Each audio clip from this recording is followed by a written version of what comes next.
Bonjour à tous, Jomo Yannick pour vous guider tout au long de ce sixième tutoriel sur la gestion des promotions. Alors, aujourd'hui, nous allons travailler sur le bouton Tri ou alors Sort. Alors, nous n'allons pas déclencher le processus derrière ce bouton, mais nous allons par contre rendre notre TB promo dynamique, c'est-à-dire que faire en sorte que le tri s'effectue lorsqu'on clique sur le menu. Donc, je serai plus clair dans mes explications. Je vais faire une petite présentation. Lorsque je remplis par exemple comme ceci, add, et par la suite je mets ici là P, ici D, et ici 20. Voilà. Nous devons être capable de faire le tri en cliquant sur le menu de chaque colonne. OK? Donc, pour cela, nous allons écrire juste une seule ligne. Donc, nous allons nous rendre au niveau de source, c'est-à-dire au niveau de notre projet, du fichier source de notre projet, à l'intérieur de notre classe qui est TP2 frame externe. Alors, ça, c'est l'héritage. C'est notre projet, notre page JFrame hérite de JFrame qui se trouve dans Swing, dans Javax. À l'intérieur, nous aurons notre constructeur. Alors, c'est quoi le constructeur? À titre de rappel, un constructeur permet d'initialiser un objet lors de sa création. OK?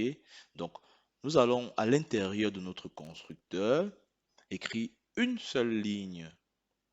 OK? Juste après la fonction initComponent qui permet d'initialiser les composants de notre frame. Donc, on écrit en bas TB promo. Vous savez très bien que TB promo, c'est le nom de la variable de notre tableau. Maintenant, par la suite, mettre set auto create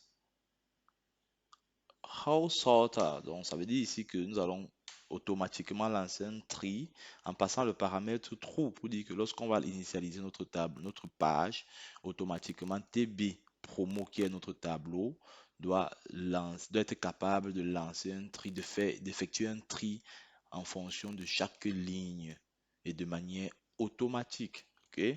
Alors, vous allez me poser la question de savoir, c'est encore quoi TB promo, monsieur? Alors, voici TB promo, c'est bel et bien notre tableau. Donc, si je fais un clic droit ici en bas, au niveau de Navigator, de l'onglet Navigator, il fait un clic droit pour prendre Change Variable Name. Vous allez voir ici qu'on a TB promo. Donc, c'est le nom d'une variable. À cette variable, on va donc attribuer, on va donc appeler, dans cette variable qui est de type JTable, on va appeler la fonction setAutoCreateHouseSorter en passant le paramètre true. Donc, qu'est-ce qui va donc se passer? On va lancer un petit test. Si on entre AAA,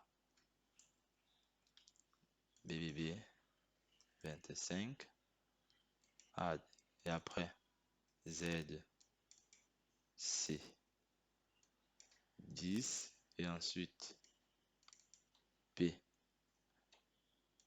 O, 20. Alors, on pourra à partir du nom, en cliquant sur nom, on pourra effectuer un tri. Vous constatez bien qu'on arrive ici à faire un tri de Z, ZP, A donc du plus grand au plus petit, et APZ du plus petit au plus grand, donc tout dépend de comment.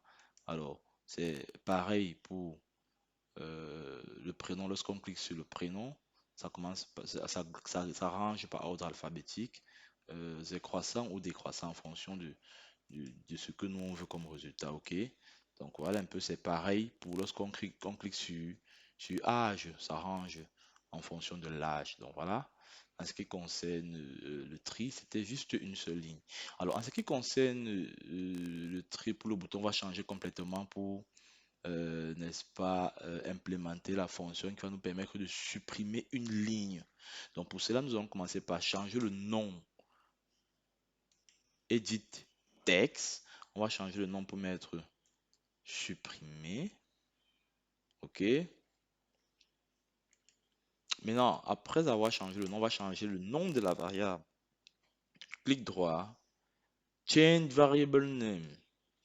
Et à l'intérieur, on va mettre btn pour dire bouton supprimer. Bon, on va mettre delete. Delete pour dire le bouton de suppression. OK. On va cliquer sur OK. Alors, on va donc activer, la suppression. OK? Alors, qu'est-ce qu'on va faire? Alors, qu'est-ce qu'on va faire pour activer la suppression?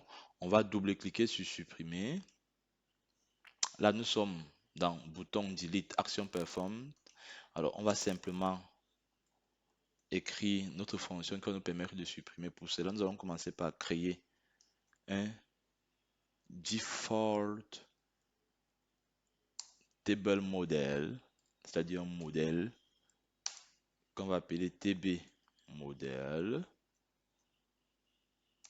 On va forcer le typage.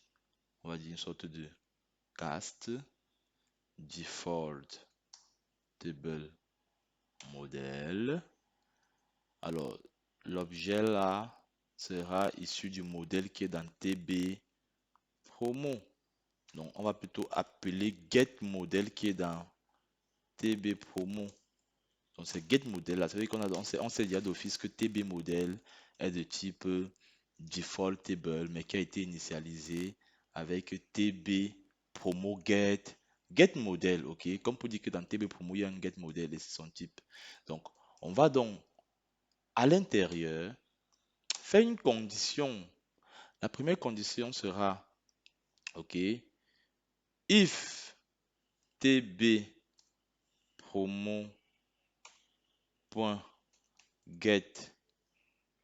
select row, ça veut dire que si get select row, on va prendre oui, row count équal 1. Donc, qu'est-ce qu'on veut dire ici là? En tout cas, on va d'abord mettre alors tb model.remove row tb promo.get selected row. Voilà. OK. Maintenant, on va dire. Alors, cette ligne, c'est pourquoi? C'est pour dire si nous avons si nous avons dans TB promo, c'est-à-dire dans notre tableau, si nous avons get select, ça veut dire que sinon on arrive à compter. Si on a si on a, qu'est-ce que je veux dire? Si on a get select row count, ça veut dire que si on a une ligne qui est sélectionnée, alors on peut faire, alors si une ligne est sélectionnée, voilà, alors on peut supprimer dans TB model avec la fonction remove row. Donc c'est la fonction qui va nous permettre de retirer une ligne. Et la fonction là prend en paramètre le tableau en question et la ligne sélectionnée. OK? C'est-à-dire, mais au cas contraire, c'est-à-dire que si une ligne n'est pas sélectionnée, alors qu'est-ce qu'on aura? On va dire else, if tb promo.get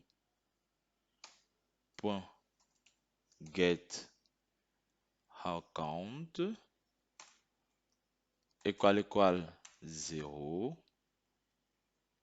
Alors on va faire un j option pan, puis faire un show message. Donc c'est pour afficher le message. Alors notre premier paramètre de la fonction sera 10 pour dire que nous sommes dans le contexte. Et après nous allons mettre le message en question. Dans notre cas, ça sera tableau vide. OK. OK. On va copier ça. Ça veut dire simplement dire qu'on n'a pas sélectionné. Ouais, non, ça veut dire que notre tableau n'a aucune ligne. Voilà pourquoi on met ici là. Get row count 0. Ça veut dire que ça n'a pas de ligne. C'est vide quoi. On va dire ici else, c'est-à-dire que on n'a pas supprimé pour deux raisons. Soit le tableau est vide, soit else pour dire que le tableau n'est pas vide, mais on n'a pas supprimé. Pourquoi est-ce qu'on n'a pas supprimé? C'est certainement parce qu'on n'a pas sélectionné. On va dire ici là, sélectionner une ligne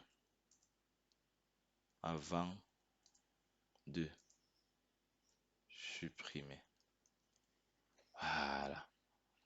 Alors, ça veut simplement dire que ici dans notre tableau, si on a TB promo, évidemment, c'est ce que c'est. TB promo, c'est notre tableau qui reçoit nos étudiants. Si on a TB promo avec get select raw compte que égal, ça veut dire qu'on a sélectionné une ligne. Alors, on aura simplement la suppression à partir de cette ligne, comme j'ai expliqué tantôt. OK?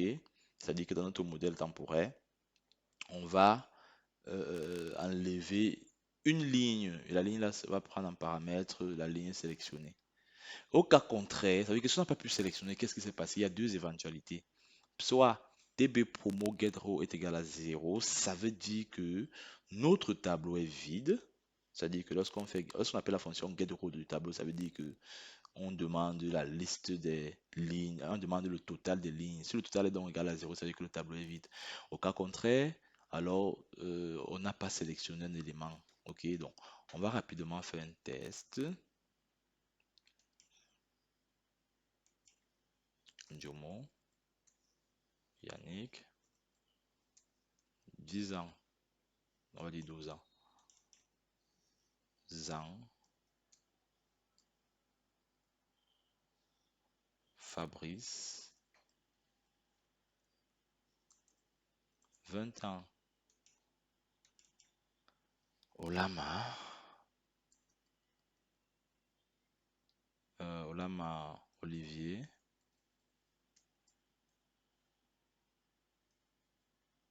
13 ans. Alors, si je clique sur supprimer, sélectionner une ligne avant de supprimer, ok? Parce qu'on n'a rien sélectionné. Alors, on va commencer par sélectionner Olama, supprimer, et on remarque que Olama a disparu. Ndiomo, supprimer, et on remarque que Ndiomo a disparu. Zhang, supprimer, on remarque que Zhang a disparu. Donc, si on essaie encore de supprimer, alors on aura le tableau est vide, ok? Ça veut dire qu'on n'a pas d'éléments à supprimer. Donc, ce que vous allez faire, c'est que avant la suppression, là par exemple, je peux supprimer directement, mais avant la suppression, vous devez afficher un message d'alerte qui demande à l'utilisateur s'il veut vraiment supprimer l'étudiant. C'est lorsqu'il va cliquer sur OK que l'étudiant sera effectivement supprimé. Donc, ne vous arrêtez pas à ce niveau où je supprime directement. Merci beaucoup et vous avez quelques minutes pour la correction de ce TP.